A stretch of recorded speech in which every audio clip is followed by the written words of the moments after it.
All right, welcome back, folks. Happy Thursday to everyone. I think we're going to have a good show today. I think you guys are going to want to talk about what we're going to talk about today. But before I go too deep in the show, just want to wish a happy birthday to my good buddy George, who turns 48 today. George, so I hope you're watching right now. And I also want to just mention that it's been overshadowed. There's a lot of things in the news today, but it's been overshadowed. Today is Vimy Ridge Day. And perhaps it's a good segue into what's happening today. But Vimy Ridge was an important battle in World War One. It's Pierre Burton wrote about it. Pierre Burton was a Canadian historian. He wrote several books, and Pierre was up from the Yukon, and he wrote a book probably in the 1980s, 84, 85. And I remember reading that book when I was in high school. We had to read it. And, Pierre described the battle in detail and from a historical point of view. And Pierre thought of the battle as a major turning point in Canadian history at that point. We had been fighting under the British as the Canadian Expeditionary Force, but we were sort of under the direction of the British all the time. And the British were kind of treating us as colonials and, sending us as cannon fodder to be slaughtered, basically. But at one point they had no choice. There was this big ridge overlooking Vimy, and the British needed to take it as part of a major offensive. And they turned to the Canadians and they said, okay, you take it under your own command. And so it's really the first time that the Canadians came together, unified. All the regiments that were there in Europe came under one proper control, under Canadian control.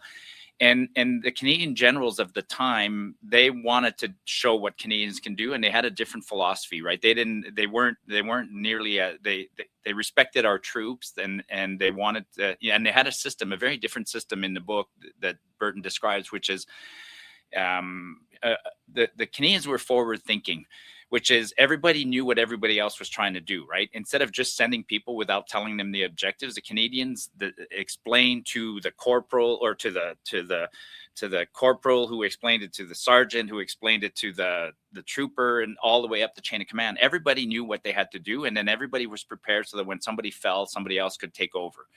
Anyways, long story short, we took the ridge. It was a historic win for us. You can see on the screen, a decade later, after World War I ended, in France, there's an amazing monument to Vimy Ridge, and some people said we came of age at that time. And a lot of people have, Canada's been claimed to have come of age many times. And I'd say Canada's glorious age to me was in the 1960s and 70s, just before I was born, that period after World War II. And I think when we look back in the future, in 100 years from now, because Vimy was like 110 years from now, I think when we look back at 110 years from now at Canada, or what will remain of Canada, I think we'll look back at this period as one of the most bizarre periods, where a country like Canada that had such an amazing opportunity, so many amazing resources, just blew it. We just blew it. Like, the country just blew apart and just blew it. And I think that's the theme of today, right? I don't know if can the viewers see the theme, or am I the only one who can see the theme? So that when John asked me what I wanted to talk about today, I said, the title that came to mind for me is, why have by-elections when you can buy elections, right? And so yesterday morning, I did not expect to wake up yesterday morning and to learn that another person had crossed the floor, never mind a conservative. Long ago, 3-4 months ago, actually longer than that, after the election, I knew that Carney would try to get people to cross the floor, but I seriously thought he was going to try and get NDP MPs to vote the floor. I was surprised that he managed to get 2, never mind 3, now never mind 4 conservative MPs to cross the floor. And the latest one yesterday was an even bigger shocker, because she might not be entirely famous out west, but Marilyn Gladue has been an MP for 10 years. Like, she's not a rookie. She had a front row seat on the conservative side in the opposition, and she's not what we would call she's not a backbencher. she's not a minister, but she's a shadow minister. She shadows, the Liberals, and she featured prominently in a lot of chats in the House of Commons. And until very recently, she was extremely critical of the of the Liberals, right? She was critical of Carney right up till the end. I mean, she was attacking him like a mere 2-3 weeks ago on high food prices and the how inefficient or ineffective the GST rebates were and things like that. Like, and not little attacks. Like, she was almost vicious. And then more importantly, she was on the record as, when others were crossing the floor, she was one of the more vocal opponents to this whole concept of crossing the floor, going as far as proposing that there be laws to prevent crossing the floor. And then for her for us to wake up yesterday to have her cross the floor was a big shocker. Yeah, no, let's stay on that. I mean, I was going to go to something else because I had other expectations yesterday morning. When I woke up yesterday morning, and maybe I'll come back to this later, but when I woke up yesterday morning, I expected Iran to have been obliterated off the face of the earth, because that was what was happening at the beginning of the week. But we'll come back to that. So I want you guys, and again, this is your show, so don't be shy, call in and let's chat about this floor crossing. So I want to hear your thoughts on floor crossing in general. I want to hear your thoughts on whether they should be allowed or whatnot. But I'm also curious as to the timing, right? Well, I got a bunch of questions that I don't have answers to. First of all, the first question for me is why? Just why? Why would Gladue cross the floor right now? I mean, she's been an MP for 10 years. Her pension is secure. No matter what, in her current role, she'll be an MP for the next 3 years or until there's an election. I don't think she's planning to run again. She's of that age where she can retire nicely. So why cross the floor now? I don't know what's in it for her. I know what's in it for Carney, but I'll even come back to that, because even for Carney, the timing is unusual. But so why did Gladue cross the floor this week? There's theories that it's purely that it could be legitimate, that it could be based on a philosophy, on the liberal stance on freedom of choice and things like that. That maybe she's been described as a more socially progressive conservative. So there could be a real personal values reason for crossing, but why now? And so that's that. There's definitely a camp that says that Carney has something on her. I find that to be a bit of a stretch, although I have learned, lots of people have told me that in Ottawa, blackmail is a form of currency. Everybody in Ottawa knows something about somebody else. Everybody, all the MPs, all the parties, everybody knows who's hanging out with who's sleeping with who's having affairs, who's going on trips that are paid by what organizations, and all the dirty little secrets. And the dirty little secrets are traded as currency in Ottawa. And I don't doubt that, and I'm sure it happens elsewhere. But so does somebody have a dirty little secret on her? That's a possibility. But then I flip it to Carney's side of the equation. So, Carney is close to having a majority. He was like 1 or 2 seats shy, and he's about to find out if he has a majority in literally 4 days from now. So, there's the advanced voting for 3 by-elections is already underway. And the final day of the by-elections is on Monday, the 13th. So by the end of the day next week, like in 4 days from now, we'll know whether Carney has an actual majority or not. He could win 3 more seats. I think he's going to win. Actually, prior to this week, I thought he was going to win all 3 by-elections, the 2 in Ontario and the 1 in Quebec. After this week, I'm not sure he's going to win the 1 in Quebec. But so why risk pissing off Canadians with this floor crossing when he probably has a majority coming in a couple of days? So I'm curious about people's thoughts on that, because I don't know the announcement today. The crossing seems suspect to me. Like, is it just opportunistic? And I know. And a lot of people, and in the polls, I don't 100% trust the polls, but the polls do trend in a certain direction, and the polls right now show clearly that if Carney was to hold an election tomorrow, he could conceivably win a majority. I mean, he's got about a 7-point lead on the Conservatives right now.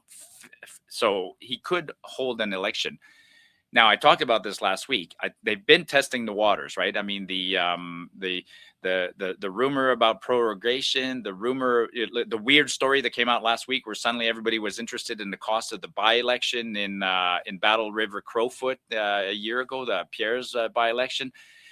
You know, all those stories were being tested, and I think that was the Liberals testing the waters to see the appetite of Canadians for a general election. And maybe Carney has figured out, maybe his internal polling tells them that it really is no appetite for a general election. We're all a little bit tired of elections. We're all a little election fatigue, and they've been costly. So maybe his polling tells him that.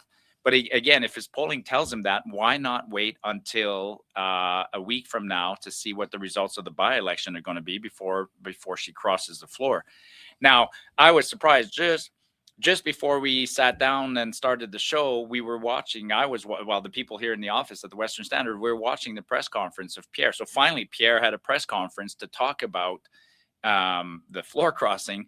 And I was a little bit nervous because I just saw the tagline at the bottom, and it says another defection. And I literally asked the guys, is this new? Is there another defector? And no, he was simply talking about yesterday. But okay, so we got a caller on the line. Just a quick reminder, we don't have a formal switchboard right now. So when I'm talking to somebody, the line will sound like it's busy. So wait until the person hangs up before you call again. And if you're chatting with me, I'll often ask you to hang around, but sometimes I'll ask you to just hang up after your question so that somebody else can call in. And again, please let me know where you're calling from, and let's have a chat. So go ahead, whoever's on the line. Hi, Marty. It's Diane from Devon. Hi, Diane. How are you? I'm good. How are you today? Good. Hey, quick question, Diane. Did I hear that somewhere around Edmonton you guys had a mini earthquake earlier this week? I did not hear that. Okay, so maybe somebody else will call in with that one, but you were not. The world didn't shake around you this week. No. Go ahead. All right, go ahead. What's your question? All, I want to thank you first of all for all your efforts in the independence movement. Thank you. It's very much appreciated.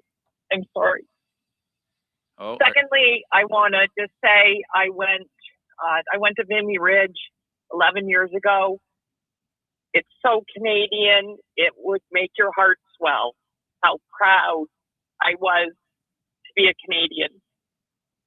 When I walked around there and saw that monument, I don't know if you've ever been, but definitely a destination for a Canadian, if there's any of us left.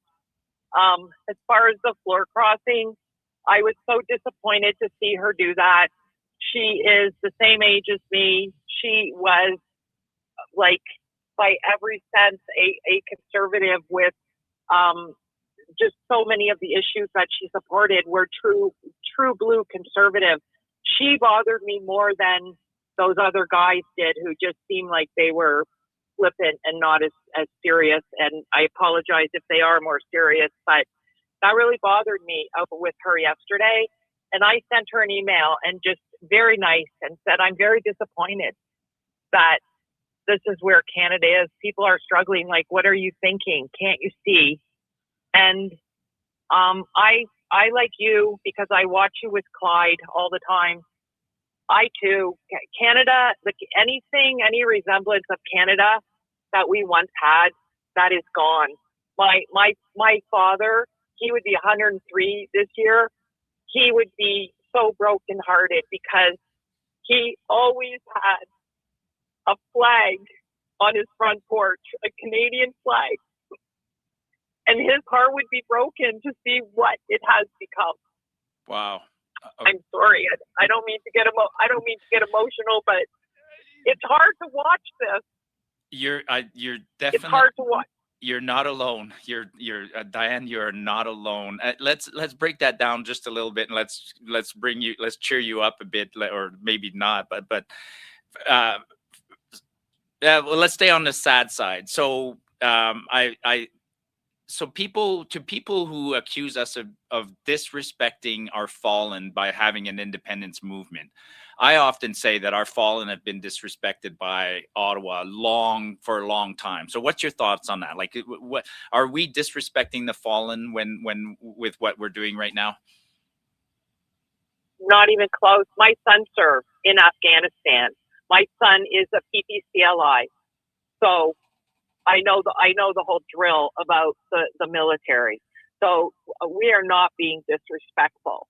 We are saving any resemblance of sanity that is left in people, Right. because we can't keep this trajectory. It's not going to work. Okay. It's getting worse instead of better. Yeah, you're giving me chills. So thank you for that. So then let's get back to the really serious side. So why do you think Marilyn left cross floors? Do you think it's just personal gains? Is it a change of heart, or is it something more nefarious?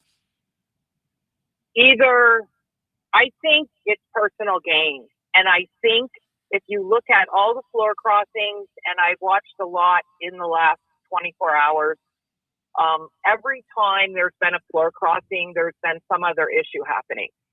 And it's like, so what's everybody talking about today? Are we talking about Champagne and his wife and the economy, or the price of beef that nobody can afford, or gas, or anything? Are we talking about anything? No. What are we talking about? Right. The Liberals got a Conservative to walk over. I think it's all diversion. It's all smoke and mirrors. And it's just, to them, it's so disgusting because it's a game, and it's our lives. It's our lives. It's our children's lives. It's our grandchildren's lives. That's what's being taken down here. And it's hard, you're saying, to cheer me up. Pierre Poilievre can't even fix this. That ship has sailed. Wow. That ship has sailed. Okay. How can this be fixed? There's so much wrong. Well, I'm with you on that one. So we can't fix the country, but we can definitely go our own way and make our own little corner of the world a better place. So thanks for calling, Diane. And I don't know, thanks for cheer up somehow. I don't know what to say, but thanks for calling. Yeah. I'm going to go for a walk with my dog. God bless you, Marty. All right. Thank you. Cheers. That was wonderful. And actually, you know, she touched on a couple of things that I want to touch on, and I got to try and stretch the show here or all my chat. But you know, she said one bit there, Pierre can't save us, and that's the other thing that I want to talk about today. I mean, I'm gonna piss off a bunch of people, but Pierre is blowing this. Like, I don't know what else to say. Pierre is blowing this, and like, sure that the you know, the mainstream media is on the other side. Sure, he won the popular vote, but he didn't win the overall number of seats and all those things. But I keep saying that strategically, whatever they're doing is not working. And I get it. They've pivoted a couple of times quickly, but they don't need to. They need a dramatic, and by they I mean the Conservatives. They need a dramatic pivot. And I'm at the point now where I'm thinking they need a change of leadership. And I know that's not a popular opinion, but I think that unfortunately the Conservatives need a change of leadership, because I've been saying this for months and months now. On purely on paper, if we turn this into a popularity contest of resumes, and I hold up Mark Carney's resume and I hold up Pierre Poilievre's resume, on a resume basis, Carney looks better. And we've seen that before. I mean, the guy was the governor of the Bank of Canada, the governor of the Bank of England. He's a captain of industry. He's held some powerful titles. And that resonates with people. I know that, you know, academics and credentials are not everything, but hear me out, right? On paper, the guy looks good. And I'm also beginning to see that in practicality, the guy is pretty good. Like, lots of people say politics and business aren't the same, and everybody said that the way he ran businesses wasn't going to work in politics, and I'm beginning to think that maybe it does run, because he's running a pretty tight ship. And I'll finish my line of thought, but I mean, like Pierre is Carney's wiping the floor with Pierre right now, no pun intended, and he's winning on a lot of fronts. So let's come back to that. But we got a caller on the line, and that's what this show's all about. So go ahead, please. Where are you calling from and name? Hey, Jesse and GP, first time caller, long time listener. I love that sentence. Yeah, how's it going, Jesse? Thanks for thanks for calling. I think in regards to the floor crosser, we had a new PBO appointed, right? And the old one left March 2nd, whatever his name was, Jacques. So maybe there's a lot of scrutiny. Yeah. Perhaps. And that would be another reason why that somebody perhaps could allegedly line their pockets. You never know, right? I see what you're saying. So somebody's jumping ships right now. They're a little bit worried about some new scrutiny coming, some new.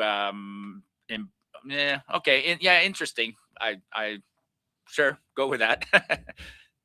Yeah, well, you never know, right? Because the PBO is in flux right now, right? So maybe, and the new appointee may not be as watchdoggy as the last person, right? I think it's obviously a Liberal appointee, right?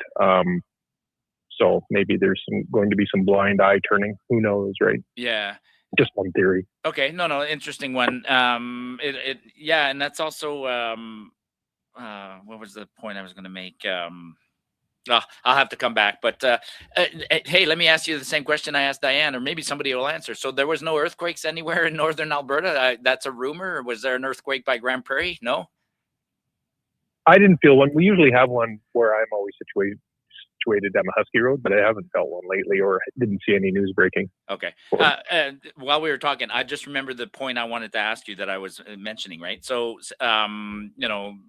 crossing the floor and maybe some shady business, maybe some bad dealings, whatever. But you reminded me that one of the ways that this the floor crossings in general, and I think this is a good example of this one, they reflect poorly on both parties, right? I mean, this makes the Conservatives look a little bit bad, because how are you vetting these candidates that are suddenly flipping?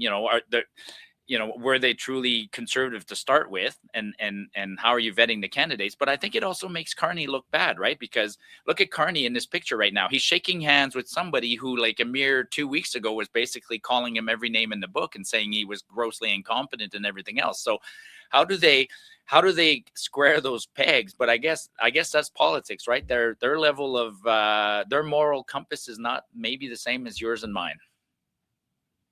Yeah, two-faced practices seem to be commonplace in the political world, right? Yeah.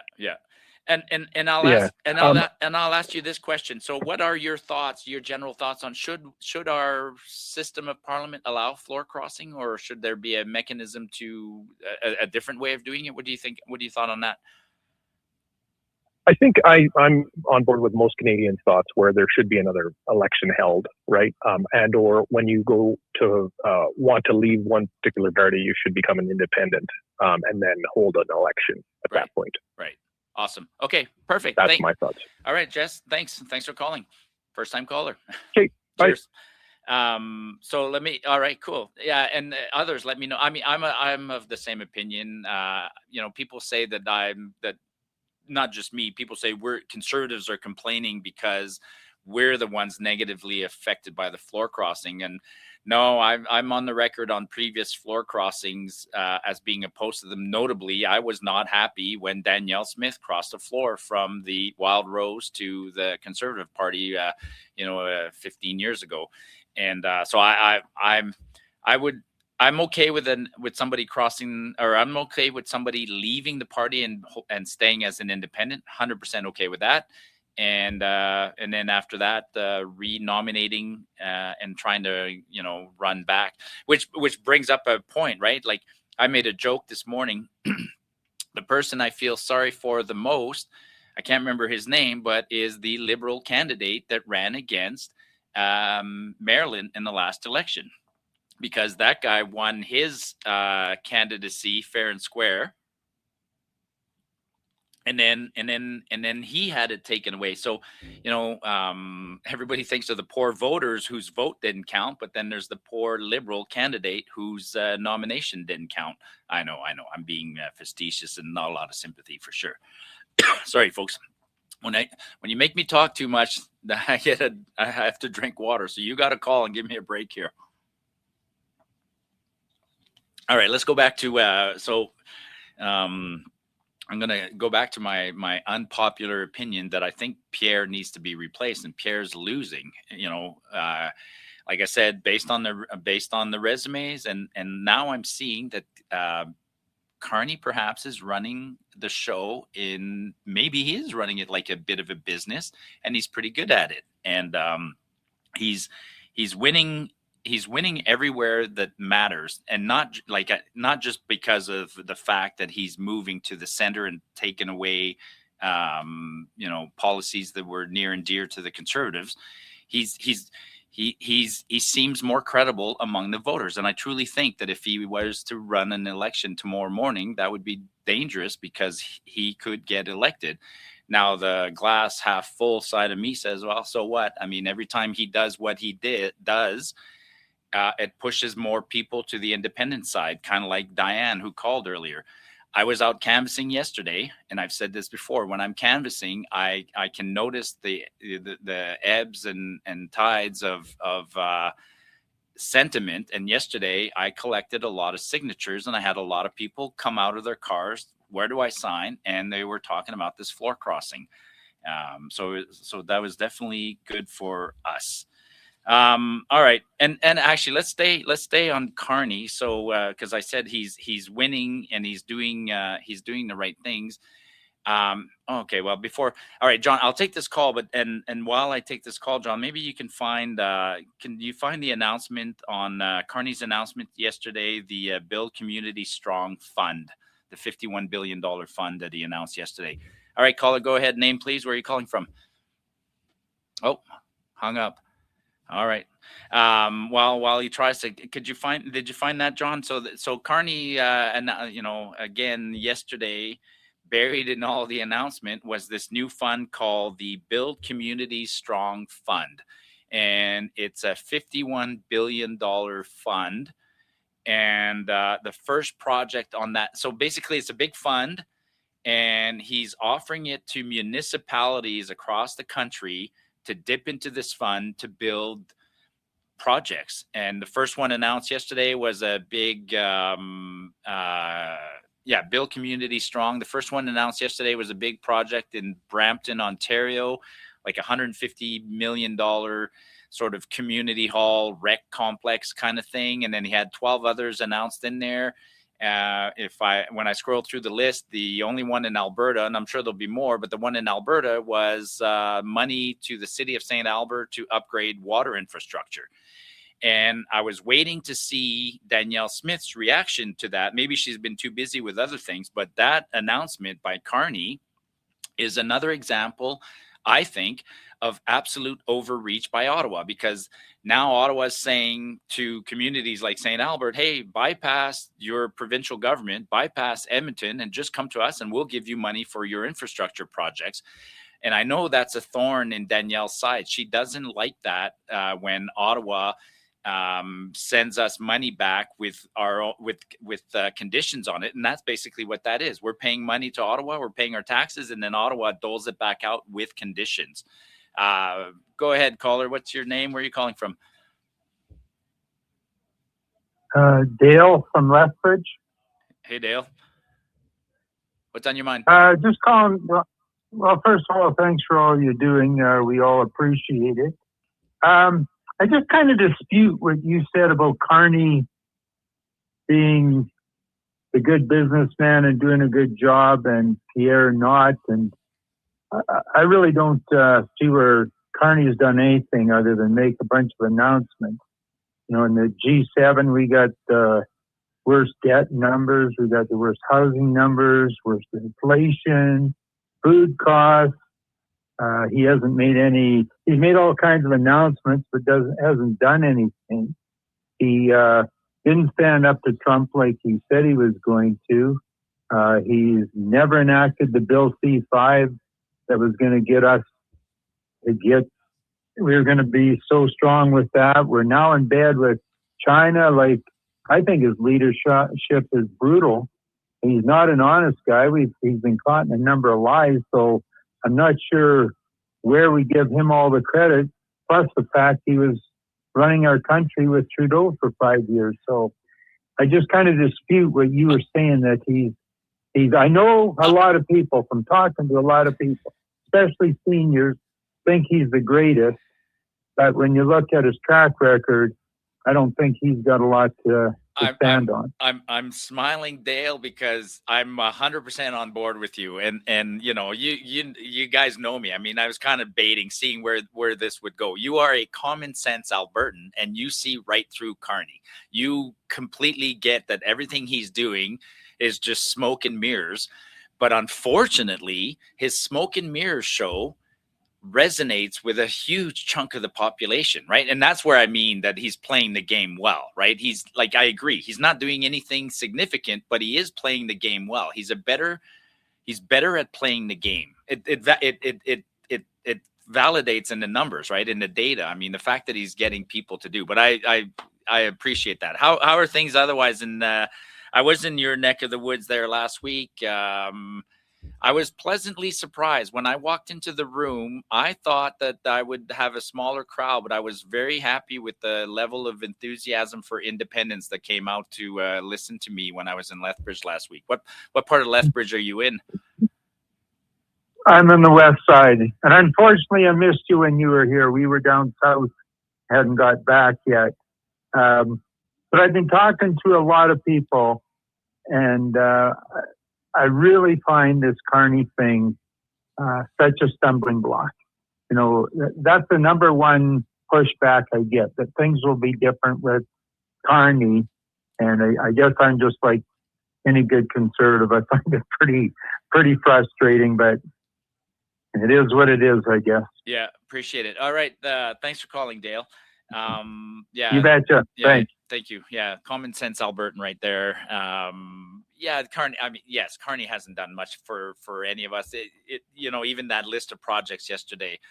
Every time there's a list of projects, and you go and you see that Alberta gets a little bit of pittance, and then everything else, the big announcements are, you know, military spending in Nova Scotia and big boats and stuff like that. And I think he's really just playing us in Alberta. In fact, there is a part of me, you know, I think it was Sherlock Holmes who said it. Like when you investigate every opportunity or every cause, and then you run out of ideas, and what's left is the truth. Like I definitely am starting to get to the point now where I'm thinking that Carney is trying to divide the country, and he's going to sacrifice Alberta. I don't think he cares that Alberta is going to leave. Sure, he loses a cash cow, but maybe he'll make it up with something else down the road. Maybe he'll have tariffs on Alberta. I don't know. But he certainly appears to be sacrificing Alberta, because we all know that if Alberta leaves, there'll almost never, ever be a conservative government in Canada ever again. And maybe that's what the Liberals want. Not the Liberals. That's what liberal politicians want. They just want to stay in power, because for them, it's just good. Like, they're not working for the people. Go ahead, caller. Where are you calling from? Hey, this is Mike from down south, Medicine Hat. How you doing today? Good, Mike. How are you? Hey, real good. I'm going to phone in and talk about the corruption in our political system. Go for it. Because it seems like, well, nowadays there's no accountability for anything at all. Every Liberal member of Parliament who's had a corruption scandal the last while, people used to get fired for that, but there's no accountability. I haven't had television in like 7 years, so I don't know if the mainstream media ever covers anything like that. But I think that's one of the biggest problems. It's all corrupt. It's so bloody bad. It's unreal. And I totally agree with you that Pierre needs to step aside, because what did the Liberals do just before the election? They got rid of Trudeau, and they put Carney in because they knew they weren't going to have a chance. Yeah, so, and I don't know. Yeah, no, I'm with you there, and stay on the line. I mean, that, you know, and Carney and Pierre, Trudeau and Pierre were sort of like arch enemies. And that was noticeable, right? When Trudeau was gone, Pierre was like, well, who's my new enemy? He didn't know what to do. I just want to go back to, to corruption and holding politicians accountable. It's one of the number one questions that I've been getting, like as we're collecting signatures for the petition, and and now that we're like, the idea that we're going to have a referendum is becoming real, right? It's pretty real. Like, people are starting to believe that. But now we have to start talking about what the new Alberta would look like. And the number one question I get asked is, how do we don't want Alberta to be just a mini Canada. We want to do something different. And one of the big things we want to do in the new Alberta is, how do we prevent politicians from being corrupt? Like, how, or what? So what's your thoughts on that? Any ideas of how we keep politicians, quote unquote, honest? That is probably the $1 million question. I think keeping government as small as possible, only keeping them tasked with what they actually need to do. Yeah. Because the more they are involved with, the harder it is to keep track of them, and it's harder to pay attention to everything, and there's too many topics. But yeah, because that's the biggest problem right now with the federal government. The federal government feels that they need to incorporate federal, municipal, and provincial all under their whole jurisdiction. It seems like what they're trying to do, and it just muddles with everything. Great point. I mean, yeah, no, I like that. You know what? Thank you. I mean, I'm on the same page. I mean, that's like, a lot of people overcomplicate things and come up with too many ideas. We could have term limits. We could have this. We can have that. You're right, and I agree. At the end of the day, when governments are small, it saves a lot of problems. Like, it just, they're easier to manage, the monies are smaller, and the temptation for corruption is easier to monitor. And I think that solves a lot of problems, just to keep things small. And that's one of the things I will always be encouraging, is I hope a new Alberta will have a smaller government. And back to what you said about Ottawa, I mean, I think if Carney has his way, like that announcement yesterday is an example of that, right? It's overreach, right? He's meddling into infrastructure, which is like, Ottawa's supposed to do what? The border, immigration, your army, or whatever yeah, they're not supposed to protect your country. Yeah, they're not supposed to do defense and infrastructure building. Or sorry, they're not supposed to do education, and they're not supposed to do healthcare and stuff like that. And they're all into that. And I think Carney, I've said this. I'll say it again. I think if Carney gets a majority next week, we're going to see a different Carney. The Carney we're seeing today, it's not even.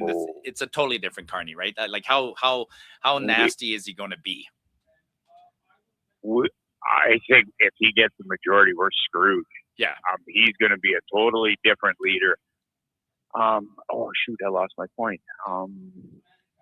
That's okay. Hey, yeah, appreciate the call, and things are good in Medicine Hat and your neck of the woods. How's the independence movement out there?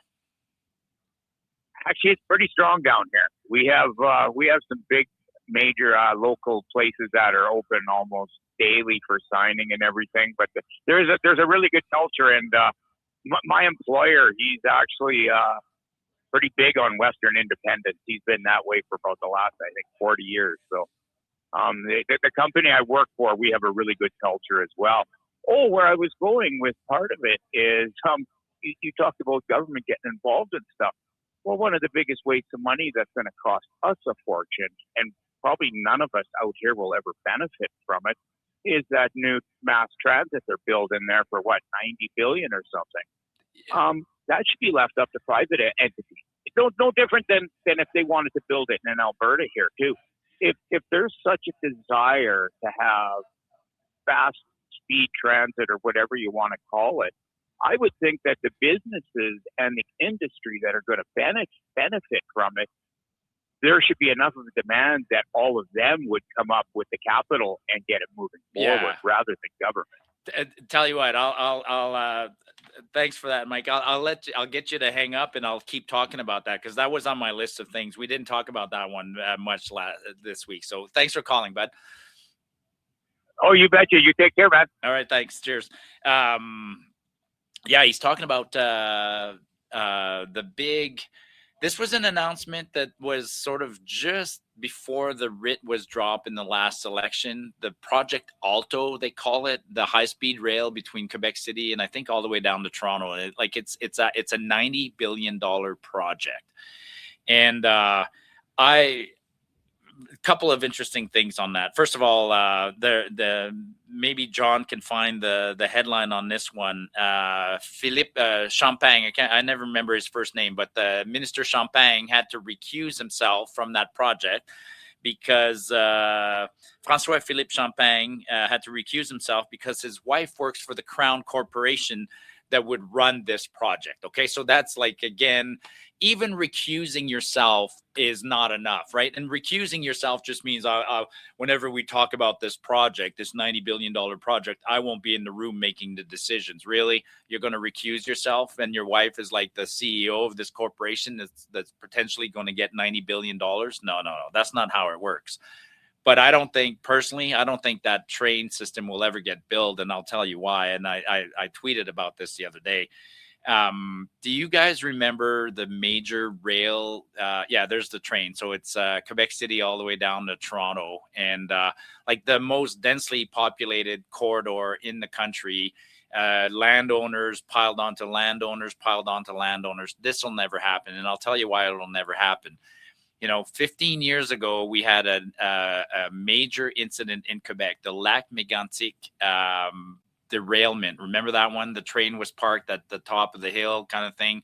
The brakes let loose. The train rolled into town, crashed, caught on fire. It was transporting oil, and it killed like 37 or 47 people. Huge disaster, right?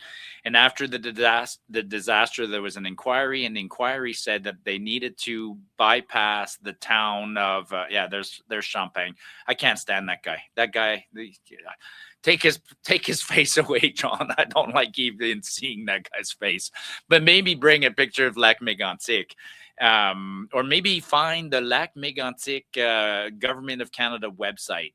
And I'll talk about that in a second. But and you can put it up. But so the major train derailment, big disaster, long inquiry, and the inquiry says we need to move the rail because the rail was going through Lac Mégantic, similar to the rail going through Calgary and other cities, right?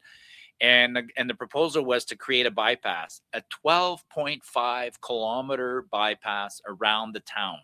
After a disaster that killed 40 people, let's build makes sense, right? Makes sense to you and me. Let's build a 12-kilometer bypass around town. The government's been studying that project, doing public consultation, land consultation, trying to buy the land, trying to do the engineering, trying to do everything. The government's been doing that for 10 years. 10 years. 10 years after a major disaster, a recommendation that made sense to everybody, but they haven't even put a single meter of new rail in place. They haven't even started construction. 10 years of consultation. And that Lac Mégantic project was something like, it was going to be $80 or $90 million. Makes sense. We're all on board. It's already ballooned to $1 billion project, and they haven't even put a stitch of rail anywhere. So do I think Project Alto, all $90 billion, 1,000 kilometers through the most heavily populated section of Canada will ever get built? No, I don't think so. So that's the one good thing about Liberals. That's the one good thing about, they talk big, and like one of the, I think it was Dale said, they talk big, but they're crappy on execution. And that's one of the reasons I'm not too worried about the gun grab, because they really, really suck at executing anything. And so I don't think they'll build anything, and I don't think they'll grab any guns from us or anything like that. All right, let me go down the list there. All right, well, okay. Well, let's talk about this a little bit. I mean, I said at the beginning of the show that when I went to, I guess I didn't say it, but I'll say it. When I went to bed on Monday night, and I woke up Tuesday or yesterday, I didn't expect the floor crossing to be the news that I expected. The one that was really interesting to me this week was Donald Trump's statement on Easter, where Donald Trump, I don't know, John, I'm putting you on the spot. I'm asking you to find a whole lot of things there, but can you find that statement by Donald Trump, the one where he said he was going to end the Iranian civilization? Like that was savage, for lack of a better word. That was absolutely savage, right? Trump, that's Trump diplomacy for you, right? Like it's negotiation 101, like threaten something or start high and find the middle ground eventually. But Trump was getting a little frustrated, and he put out this tweet or the statement that he was going to end Iranian civilization if they didn't agree to a ceasefire. And I thought, wow, that is a lot of people turned on him. I found it a bit comical. I mean, it's they're big words, but the big words were effective because the Iranians agreed to a 2-week ceasefire, and that's good news. Now, it's good news, but it's not coming fast enough. I drove by here, and gas is still $1.69, $1.70. I think it's $2 in some parts of the country. And that's a criticism I have of Carney and of Smith and others. They're making money hand over fist with these high prices of oil, especially here in Alberta. I think Danielle, I think our provincial coffers are getting an extra $60 million a day of revenue from royalties with the higher oil prices. And the least that Danielle could do is take away that 13 cents per liter road tax that we're paying. And then if Ottawa took off their chunk, I think we could see prices go back down, not reasonable, but better than what they're at. I mean, I have a pretty big truck, and I don't want to tell you what it cost me to fuel up the truck the other day, but it was no relief at the pump, and we could definitely use some relief at the pump. All right, what else have we got here? Well, I guess I was talking about independence a little bit. Let's. I don't know how many people talked about this. I'm taking one for the team, and I'm watching the injunction. And I think, and hopefully, I'm sure Corey will talk about it. Others will talk about it. But I've been toying with the idea of bringing guests on the show. It's one of the things I want to do. And definitely in the coming weeks, I want to bring either Eva Chipyuk or Jeff Rath or somebody like that to talk about the injunction. The injunction. So just to step back on the injunction, a handful of First Nations up in the northern Alberta Valley View area mostly have filed an injunction with the courts to try and stop the whole petition. They literally just want to cancel the petition. They don't want us collecting signatures. And the injunction, the hearing for that injunction started on Tuesday on the 7th. Yesterday was day 2. I kind of missed today. And you can watch it. I don't have a link here, and I don't know if we'll provide a link, but you can. It's pretty easy to find links to it, and you can, if you can't go in person in the court, you can find the link and you can catch it by Zoom, and you can sit there and listen. I actually encourage people. Everybody should take a trip to some of the courts once in a while and go hear some of those big hearings or log in and watch them through the Zoom calls. So I watched that hearing the other day, and my reactions were up and down. I honestly don't see how a judge could simply call off the petition. I just don't see it. I mean, there's, it's to me, we vote every 4 years. That's one of our most basic democratic rights. We vote every 4 years. And in between votes, if the governments aren't doing exactly what we want them to do, instead of waiting for 4 years, we have something called a petition where we can get together as citizens and a bunch of us can sign our name to a piece of paper and demand some change. So I think a petition is sort of another cornerstone of our democracy. And for a court to be considering not allowing us to petition, I think is ridiculous. So I don't think that petition is going to go anywhere. Not the petition, the injunction to stop the petition, and neither does the proponent. So Mitch Sylvester has been talking at different events, and I haven't been to one of his events in person in the last week, but I've talked to people, and Mitch is now saying that we're not going to stop collecting signatures, because there were rumors that he was going to stop collecting signatures and hand in the ones he had in advance of the possibility of this injunction. It's pedal to the metal. We're collecting signatures, and no matter what, we're not stopping until a judge either orders us or not. And I'll come back to the petition. I'll come back to my reaction, what I've been seeing on the side of the road. But go ahead, caller. Where are you calling from? Name, please. Yeah, thank you. I would just prefer to just address myself by my Twitter pseudonym, Mr. Nobody, and I'm calling from Edmonton. Okay. And I'm just really great that you're having this call-in show. I've been watching it for the last, last few weeks. I adore it. I mean, it's nice to have this direct interaction with you, because the only time people ever had that is when they were on Twitter Spaces with you, with either Wogpog or Two Chicks with Politics. So I just want to put that out there. It's greatly appreciated. I don't want to go recycle what other people have said here in regards to the floor crossing. I just want to add in some, additional content.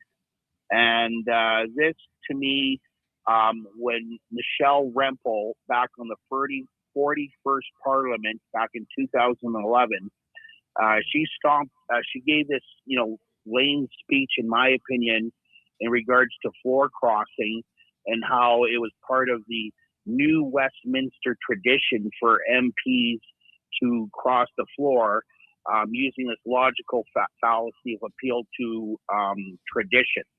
Okay. Yep. And now it's biting them in the, well, you know what. Okay. And what I just wanted to say in regards to this floor crossing nonsense, I agree. I think there's blackmail. I think they're doing backroom deals that they're not being transparent about. The way that Carney is poaching MPs and undermining the will of the electorate in certain geographical areas in Canada, right? And to me, depending on the circumstances, like if somebody has to be, either get kicked out or want to defect, they should not be able to go straight to another party, that they should be able to sit as an independent to the rest of their term, and then, either have, whether it be in a general election, go and you have the option to rerun and let the electorate decide for themselves. Yep. Okay? Because not everybody who leaves the political party is in the wrong. And I just also wanted to point out that many years ago, back in '89, there was an Edmonton MP by the name of David Kilgour, and he was kicked out of the PC caucus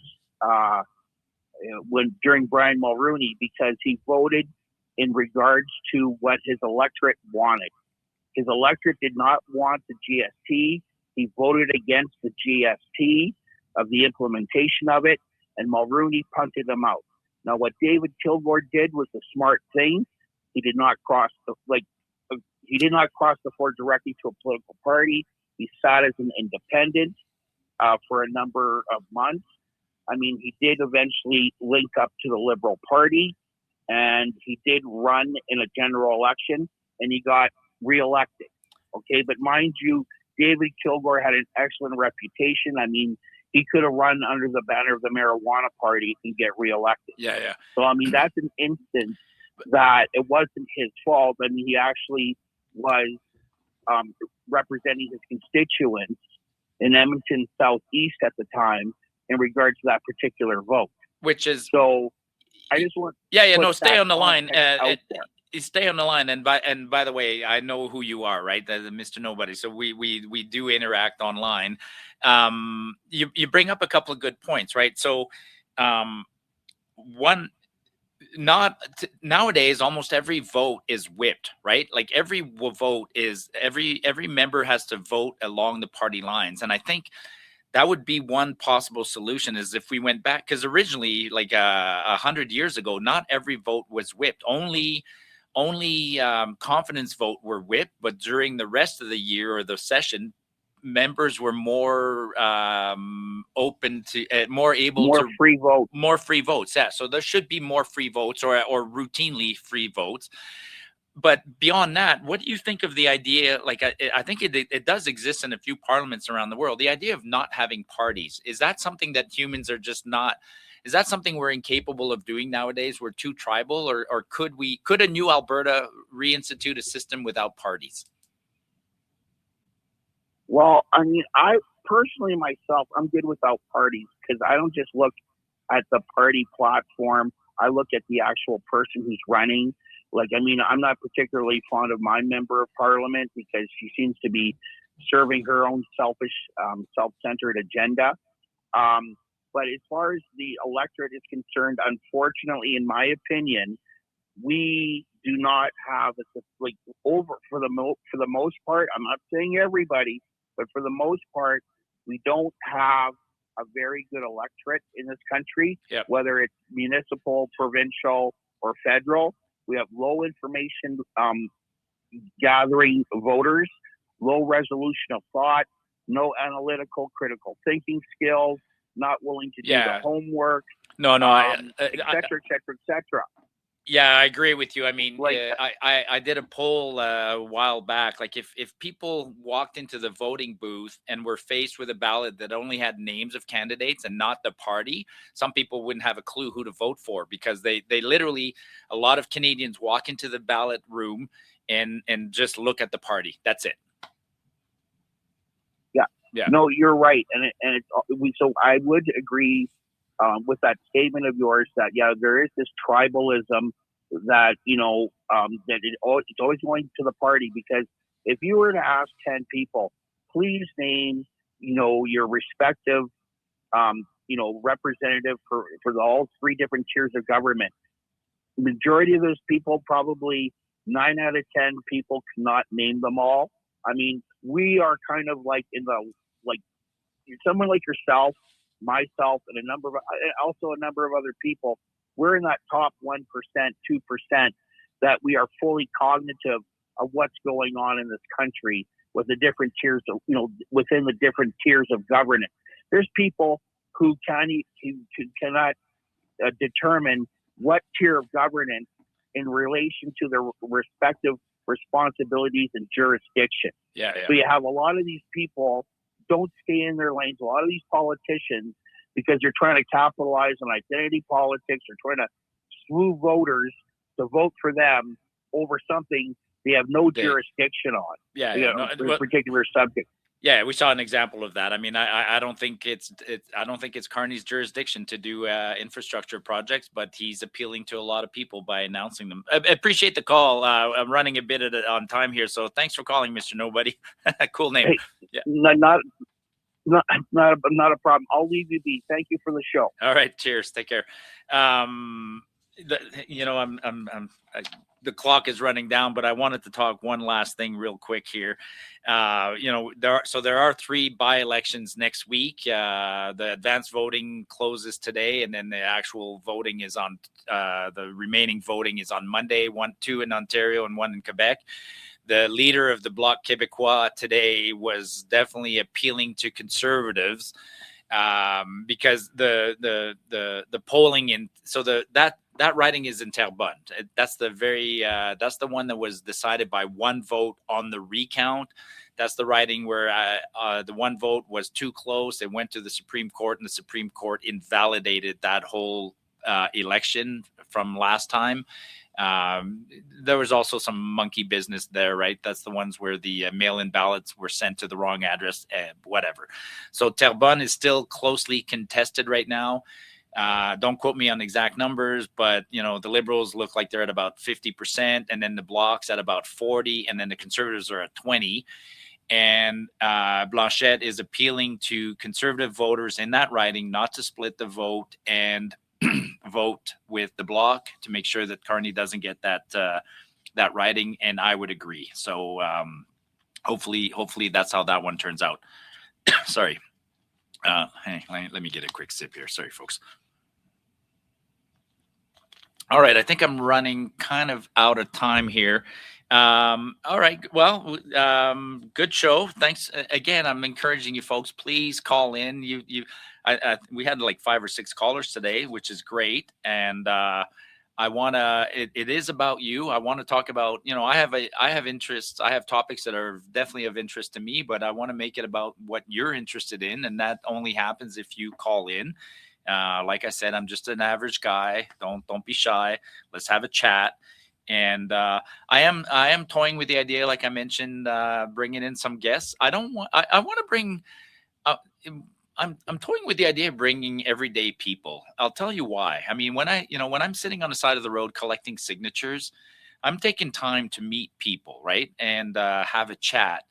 And boy, my fellow Albertans, you guys have stories. It's so amazing, right? I mean, I've had a police officer come and off duty, but come and sign, and we were chatting, and I mean, I was like, wow, crazy cool stories that he was telling me, and people who work in making the infrastructure run, like mechanics, whatever. And so I'm thinking of not always bringing the celebrities and the big names, but bringing people that can explain things, right? Like, as an example, I mean, when we're talking about a rail project and how that proceeds, maybe I bring in somebody who's a landman, who's an expert at how you negotiate and how you acquire lands for major projects, that kind of stuff, right? So I'm toying with that idea. And maybe I'll bring in a guest once in a while, and maybe not for the whole show, maybe for 15, 20 minutes in a show or something like that, depending on the topics of the day. Anyways, thanks for joining me. I'm here every Thursday at 1:00. Thanks for the Western Standard for lending me their studio, for John, the producer, doing a great job and allowing me to have a voice here, a broader voice. And return a favor to them, please. It's $10 a month. They depend on donations or memberships, not donations. $10 a month or $100 a year, money well spent. And the tagline is on the bottom there: www.westernstandard.news/subscription. And with that, hope to see you next week, folks. Cheers.